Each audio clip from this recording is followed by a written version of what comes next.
This is going to be really difficult to talk about, but yep, September 11th was another infamous day for the Burns family.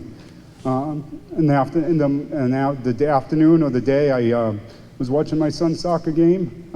It got postponed. I decided to go to work at 6 o'clock that night, which is my normally scheduled shift, which a lot of the guys outside saved my life.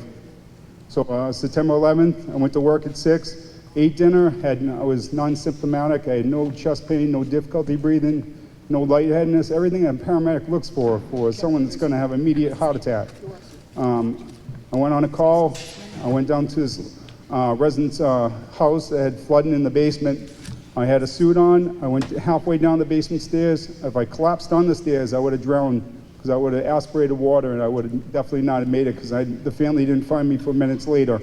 I don't know how long I was without oxygen, but I came back up the stairs. I told this poor family there's nothing we could do for her.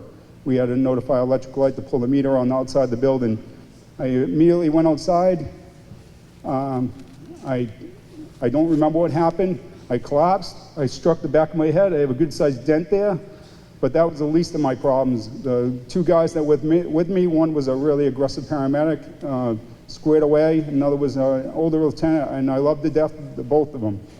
They thought it was just a slip and fall. I got knocked unconscious. I had significant blood loss. They called for an ambulance casualty like any other medical call.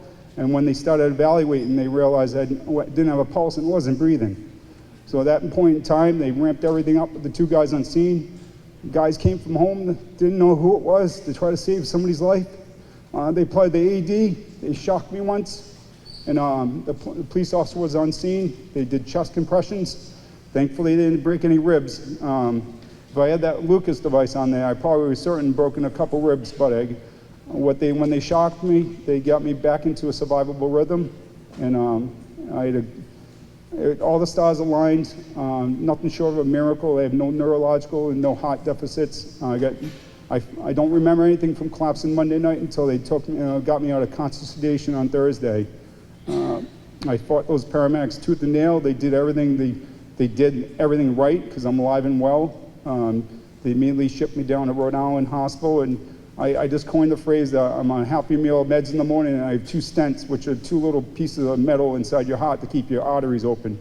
But the artery I did have clogged is called a widowmaker, and if anybody knows about any definition of widowmaker, it's not a survival rhythm. So what they did is nothing short of miraculous. And these guys outside, I can never repay them. I would most certainly do the same thing for me as a paramedic, but it's remarkable I'm here and able and breathing and here for my family for years to come. So with that being said, I thank you for the opportunity to speak. And the moral of the story is AED is just not a piece of equipment sitting on a wall collecting dust. It's a really life-saving equipment because as paramedics, they could do CPR for hours. It was the AED, or what I coined as the Edison medicine after Thomas Edison, to be the life-saving device. So here I am today. We here at North Attleboro really love all of our firefighters, police, and everybody that works in our town.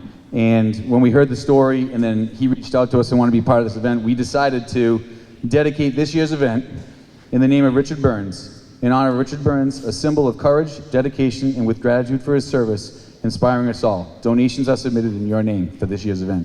Thank you very much.